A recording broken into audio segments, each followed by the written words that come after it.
Hi, and welcome to your favorite podcast of the Temple Shalom League, the video capsule recaps of your Mets. Beautiful fountain behind me. Just relax. Jin Jan, playoff time. We gotta be focused. There's do or die here. No more math, only winning. And that's what we are the Mets are embracing. Relaxed mentality. Just take into the field, try to get a couple of wins, and move on. And that's what every team is going to be doing, right? For us, we're going to be facing the Dodgers and the Braves. Two very tough teams. I'm actually surprised that those teams ended up in the minis because they're fantastic organizations. But we, the Mets, will have to focus in what are our strengths. And for that, we have broke the emergency glass and we are bringing tomorrow the little Grimmage. The little Grimmage, this little one that took us all the way to the final, is going to be joining us moving forward. Hopefully, 5 more weeks, 5 more interviews for all of you. But at least for tomorrow, this little one is going to be right beside me.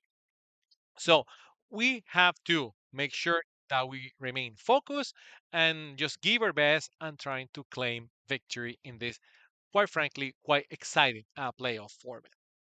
And speaking about having excitement into Shalom, I had the opportunity to interview a very good friend of mine, Taylor Guzman, the V40 coach and also the Venezuelan coach for the World Baseball Classic. So I'm going to let you enjoy this pretty fun last minute interview that we ended up having this past Sunday. So go ahead and enjoy it. And we're live. So today we're supposed to have Cesar Garza, but he had other plans, so it's not a backup option. Actually, it's a good friend of mine. I have Taylor Guzman. Taylor, bienvenido. Muchas gracias, muchas gracias. Okay, okay. So I'm gonna making the question in English and then translate it to him and then translate Taylor's responses. So Perfect. the first one that I have here is, well, the Blue Jays are going to the minis, like the Met, right? So I want to hear from Taylor, what are the Blue Jays preparing to actually get through the minis?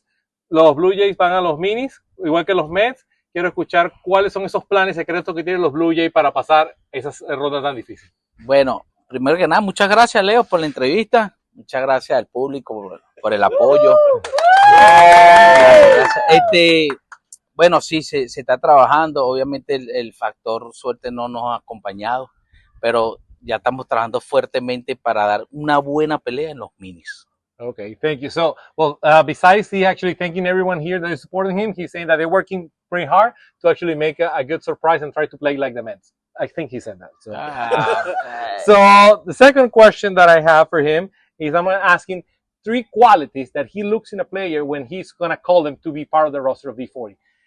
La segunda pregunta es, dime 3 cualidades que tiene que tener un jugador para que lo convoques y sea parte del roster de V40. Oh my God. Bueno, ¡ay, Miguel! La número 1 es que tiene que tener actitud familiar. Okay. Porque First one is a family attitude. Porque V40 se trata de una familia, no es solo un juego, es solo de familia.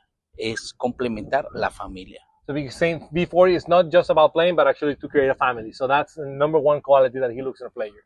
La segunda es tener la actitud siempre positiva, de mantenerse y jugar positivo. Así perdamos o ganemos, tiene que tener la misma actitud positiva. Second one is always have a positive attitude, regardless if you win or lose. Always keep that because that's going to impact the dugout atmosphere. Y la tercera, que es más importante, tiene que hacerme caso a mí. The third one, he has to follow me. You see, no dictatorship whatsoever here, right? All right. The third one that I have here, and this is actually coming from my research, is why do they call you? What is your nickname is Ampaseria? El tercera pregunta que tengo aquí, por mis fuentes, es que nos expliques por qué te dicen Ampaseria. Bueno, no es secreto para nadie. Soy de Venezuela, de la parte de Caracas, el 23 de enero, y obviamente la delincuencia es un poquito muy alta, pero somos pura gente buena, entonces por ahí hay un soplón que está por aquí cerca. me empezó a gritar aquí en la Chalón eso, Ampa Seria, y así quedé, como Ampa Seria, ¿entiendes? So what he's saying that he's actually, well, you all know he's coming from Venezuela and one of the most dangerous areas in Venezuela, and there is a lot of robbery and delinquency and what have you. And someone actually started yelling at him, Ampa Seria, which is like street gangs or something like that. And then it became as his nickname in the Shalom. The fourth one that I have is what I call a light or speed round. He'll have to pick between one or the other. La siguiente, tienes que escoger entre una de dos opciones que te voy a dar, ¿ok? Sushi o empanadas. Sushi o empanadas. Empanada. Empanada. Maracuchos o guaireños. Miel.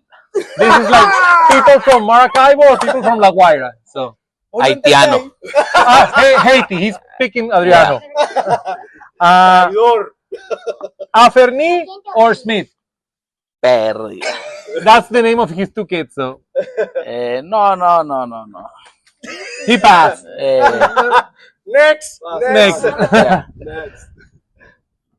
Play with V40 or traveling with your wife. Jugar en V40 o viajar con tu esposa de vacaciones. Verga, no, mi esposa. His wife. Yeah. Smart choice.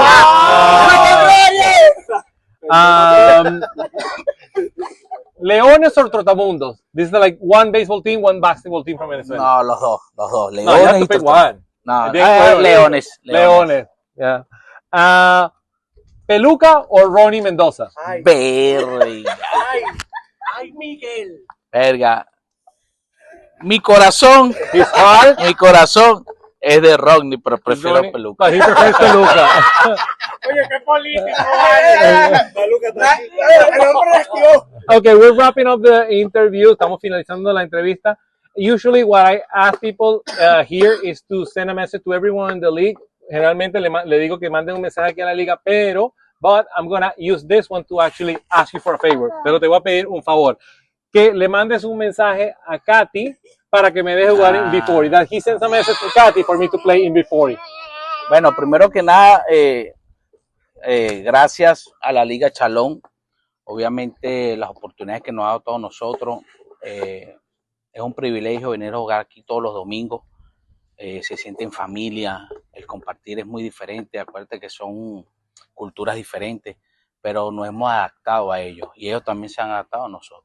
De verdad que sigan trabajando en eso. Cada año que pasa es mejoras y mejoras. Y de verdad que yo siento la Liga Chalón como una familia.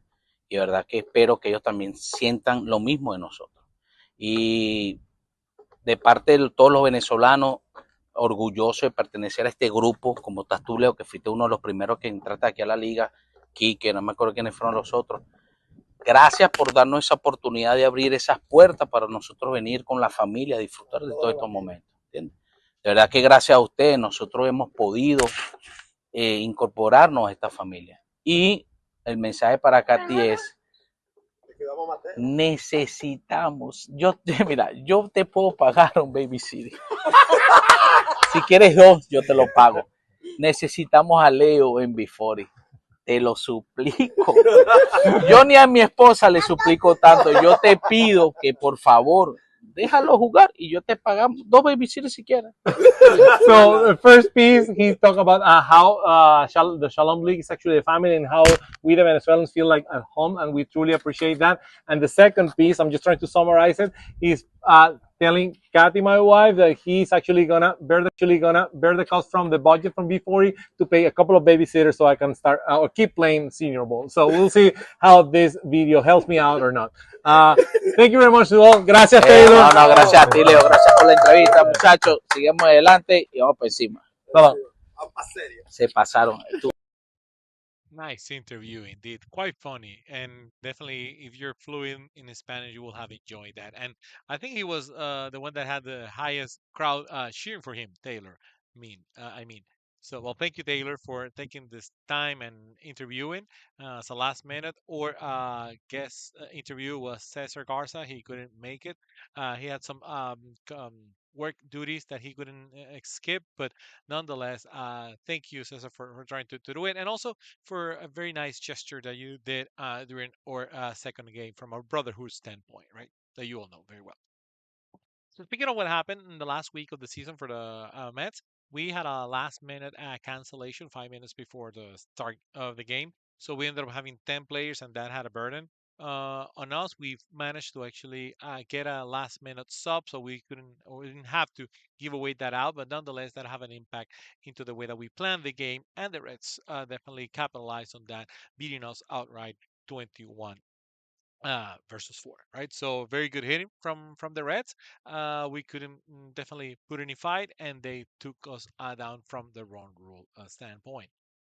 Then, after that situation and not being able to just basically establish or dynamics, we tried to keep our heads up and face the Cardinals for the battle of the last place. Another battle that we lost during the regular season. The Cardinals beat us 11-6. Although we were the home team and we have back-to-back innings the opportunity to do a walk-up fashion, but we couldn't muster that last hit to actually win, go with a win, a win that would have meant to us actually going to a different pool. But hey, it is what it is. The Cardinals did their job, and they ended up earning that 9th spot, leaving us on the dead last on the National League. So with that, we wrap it up the season for the Mets regular one. I mean, like I said, we're just focused on the playoffs, but I want to take advantage of this episode just to recognize who were the top performers from the Mets, as opposed to talk about a single game. So, or player of the year, no doubt about this, is Matt Schwartz. Schwartzy led the team in hits with 43, singles 36, average on almost 600, 597 he hit, and also an OPS with 1.376. So Matt definitely was the main guy when it comes to the hitting or the offense from the Mets. Uh, Also want to recognize Spencer Mans, who led the team with 8 doubles. Uh, Carlos Lopez, surprisingly lost Peluca, was the leader in triples, tied with others. I'm not going to mention the other. Peluca, you're the leader in triples on the Mets, believe it or not. Home runs is a tie between Ben Nye and Ari Leuben. So congratulations, Ben. But yeah, you were in the same spot as a sub that actually played for us with 1 week. But nonetheless, you're the leader, Ben. And also in slugging. That was a right up front category for you with 841. Alfredo Sardi was the leader in walks, something that he has been mastering in the past few games. And myself, I ended up leading the team with RBIs with 32, but it was a close fight with Matt and Ben. So those are your Mets superstars throughout the year, brought to you by our Banner, official sponsor, Rangers, and Stites Mets, and along Shine. with They Lightning clean McQueen. up You know where against I'm at. Your every favorite section, pitching that they the fan face voice. during this year. Today, as I usual, know we're what gonna you're have two waiting for. questions. Your favorite The first one section is comes next, so from let's jump Papa into Mateo's Stites room from and go into Seattle, the Washington. fan voice. He asks, See you there. Leo, love what you're doing so far, but curious, are you gonna make it to the final this year once again? And if so, how are you gonna do it? Wow, that's a big of a commitment. I'm here because of that. As of now, we're 10,000 to 1 paying any housing bets in Vegas. The Mets being that, but nonetheless, we'll do our best. And you know this pretty well. It all takes 11 well, 12 of us to actually make it to the final. That's what I'm telling my team. Play, relax, focus on it. Quoting Benny's message of playing with house money. That's what we're gonna do.